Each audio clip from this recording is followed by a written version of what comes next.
bà số này nó này trong videoនេះខ្ញុំបង្ហាញអ្នកនរគ្នាពីគន្លឹះពាក់ព័ន្ធនឹងការបិទសំឡេងនៅក្នុងការថតអញ្ចឹងមានទាំង iPhone មានទាំង Samsung អញ្ចឹង iPhone ពេលដែលយើងថតតែទៅលើសំឡេងបាទអរគុណទោសបាទនេះបាទអញ្ចឹងដើម្បីបិទយើងអាចប្រើទៅលើPC Touch បាទនេះប្រាយចុចមូតនេះ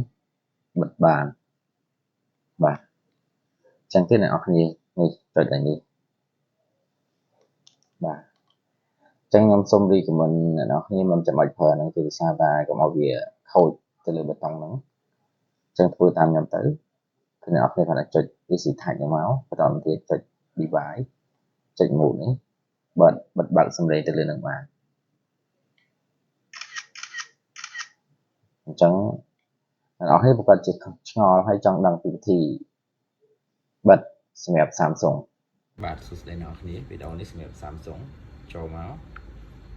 កាមេរ៉ាសាកចុចមើលបាទដើម្បីឲ្យលឿន